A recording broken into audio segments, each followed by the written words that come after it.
Gadis cantik ini melihat keluar mobil untuk menghirup udara segar. Tiba-tiba, seorang pria memandangi wajahnya. Tampang manis-manisnya membuat pria itu berdebar jelek. Pria itu mendekati mobilnya untuk menarik perhatian gadis itu. Tak disangka dia mulai tidak nyaman. Tapi pria itu tetap berusaha menggodanya. "Hei lady." Pria itu langsung memegang tangannya. Tindakan ini membuatnya merasa benci.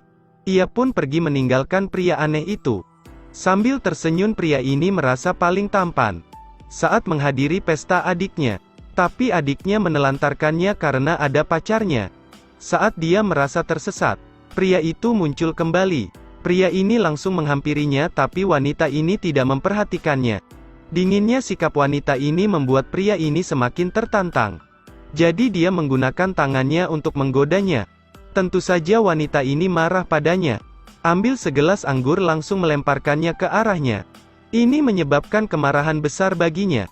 Kemudian pria ini lepaskan mantelnya dan dengan satu tangan pergi membawa wanita itu. Merasa keadaannya semakin kacau, pria ini langsung menelpon polisi. Pada akhirnya, mereka pun pergi dari pesta.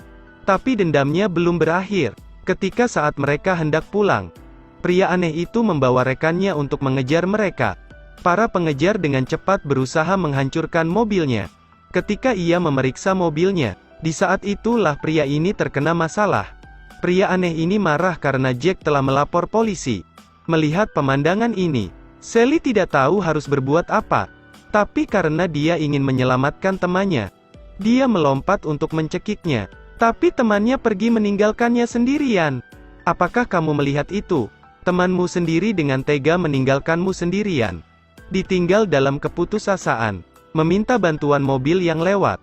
Tapi setiap orang yang berhenti, terlihat seperti mafia. Pada akhirnya, dia pun terpaksa meminta tolong kepada pria aneh itu. "Bisakah kau memberiku tumpangan?" "Apa? Bisakah Anda memberi saya tumpangan untuk sementara waktu?" Sambil tersenyum, akhirnya ia memutuskan untuk membawanya pulang. Wanita ini bersandar di punggungnya. Sampai di rumah, tangannya masih tidak mau melepaskannya. Pada hari Senin, sahabat saya ingin berpartisipasi dalam kompetisi sepeda motor dengan pacarnya. Jadi dia berbohong kepada orang tuanya bahwa dia pergi ke rumah temannya untuk tidur semalaman. Sore harinya, tiba-tiba ibu temannya menelepon lagi. Saat sedang berjalan sendirian, tak disangka kali ini, ia menemukan laki-laki yang ia benci. "Apakah kamu mau duduk di motorku?" Saat ini gadis itu duduk di atas motornya dan terus memprovokasi. Api di antara mereka berdua semakin memanas. Karena marah ia hanya berdiri di pinggir jalan. Tapi saat kontes dimulai, polisi datang menyergap dan menangkap mereka. John datang untuk menyelamatkan tepat waktu. Karena untuk membantunya, dia menyuruhnya untuk bersembunyi. Ia berencana menarik polisi ke tempat lain. Saat John kembali penampilannya membuatnya tertawa. Wajah ini sekarang penuh dengan kotoran. Lihat ke belakang. John memberikan mantelnya padanya. Angin malam berhembus kencang. Sally yang duduk di belakang bersandar di punggung John. Dia merasa kehangatan yang belum pernah ia rasakan sebelumnya. Bahkan mata bencinya berubah menjadi manja. Keesokan harinya foto mereka berdua terpasang di sebuah koran. Saat rumahnya kosong, John menyelinap dan naik ke kamarnya. Sally menggantung gambar itu di dinding dan berbaring sambil melihat fotonya. Adegan kemarin membuatnya tersenyum bahagia. Malam itu dia berdandan cantik, berkencan dengan John di sebuah klub malam. John memegang tangan dan memeluk erat tubuhnya. Pada titik ini mereka berdua sudah menentukan hubungan cinta satu sama lain. Saat ia pulang, ibu mengeluarkan koran dan menanyai putrinya tentang gambar yang ada di dalam koran. Karena ia tidak menjawabnya, sang ibu langsung menamparkan wajahnya dan memarahinya. Ketika dia kembali ke kamarnya, suasana hatinya sangat buruk. Tapi sangat cepat teleponnya berbunyi. Suasana hatinya yang buruk menghilang tanpa bekas. Sally berkata pada John bahwa ia selalu dipaksa oleh ibunya untuk melakukan berbagai hal. John ingin dia mengajaknya bermain seharian. Sally menyuruhnya untuk tidur di rumah dan jangan tidur di jalanan. Akhirnya tiba waktunya John menjemput Sally. Dia membawanya ke laut yang sangat indah dan sepi. Di sana mereka bermain dengan sangat gembira, menikmati cahaya sinar matahari yang hangat dan manis. Sally digendong di punggungnya. Di telinganya ia menceritakan kisah masa kecilnya. Tempat ini juga tempat yang dulu sering ia kunjungi bersama orang tuanya. Dia masih ingat kenangan di sini. Dulu saat aku masih kecil belum ada rumah putih itu. Sally merasa sangat senang. Waktu bersenang-senangnya terganggu oleh panggilan telepon sang ibu. Perjalanan singkat akhirnya berakhir. Baginya ini adalah hari yang paling menyenangkan. Saat pulanglah ke rumah, ibunya membawa pria asing ke kamarnya.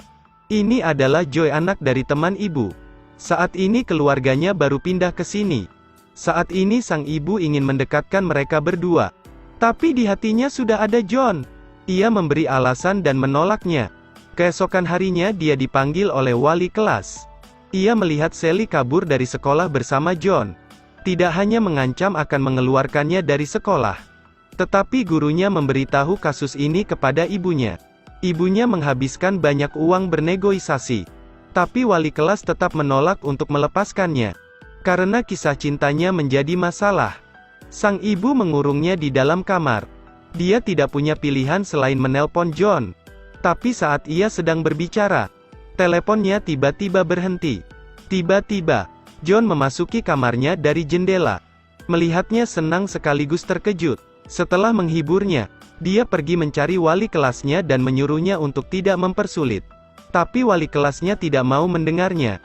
Tak berdaya dia harus memberi makan anjing, agar bisa keluar dari kamar.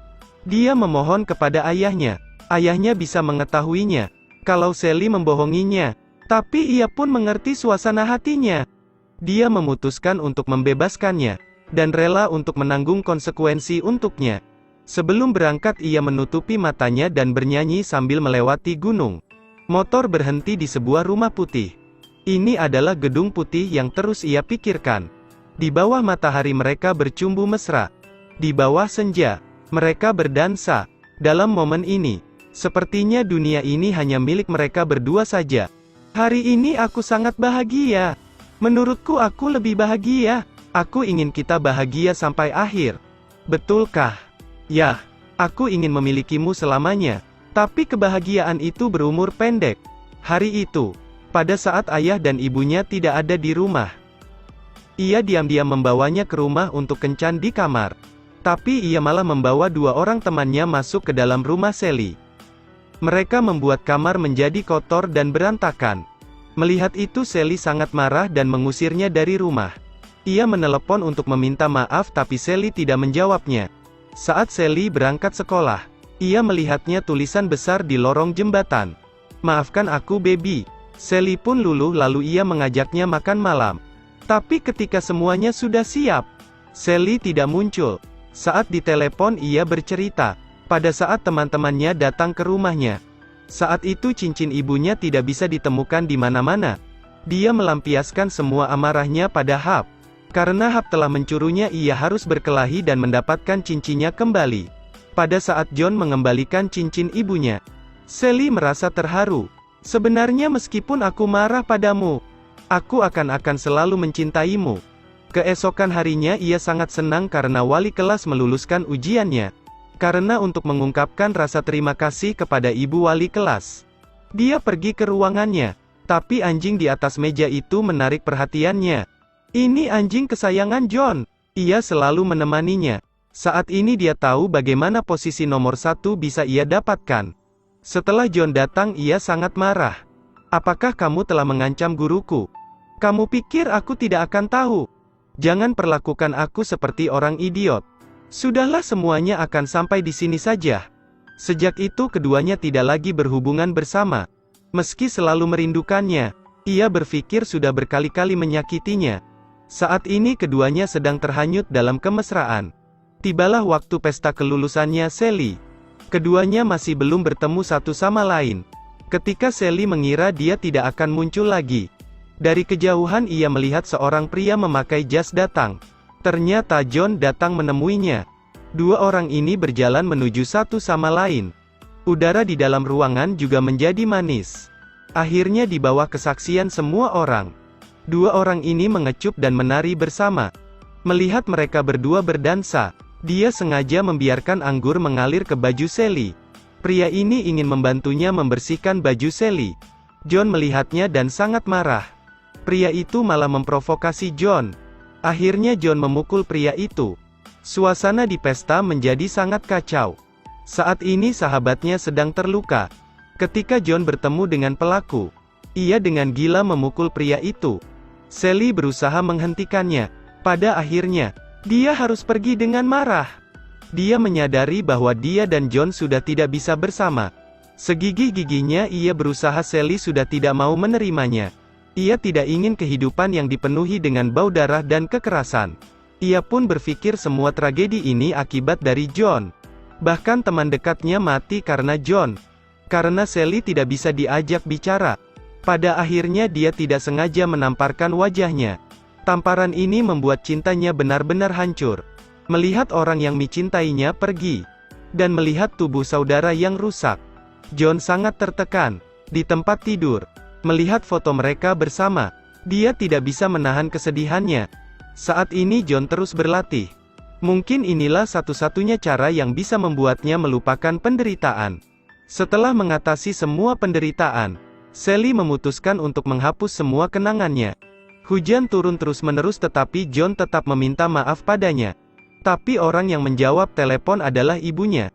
Sang ibu tidak pernah mengatakan apa-apa padanya. Saat di jalan, John kebetulan melihat Sally dengan lelaki lain. Dari dalam Sally pun melihat John yang kehujanan di tengah jalan. Mereka berdua sepertinya tidak ingin meninggalkan satu sama lain. Tapi cinta mereka sudah tedak bisa diselamatkan kembali. Akhirnya John duduk dan menangis di depan pintu. Hanya hujan yang bisa menyembunyikan air mata pria itu. Halo sahabat RS Studio. Cerita ini mengingatkan kita bahwa cinta tidak selamanya indah. Ketika seseorang sedang dibutakan oleh cinta, mereka tidak tahu kalau kebahagiaan tidak akan selamanya mereka rasakan. Cinta, cerita indah namun tiada arti. Terima kasih telah menonton. Saksikan video-video selanjutnya di RS Studio.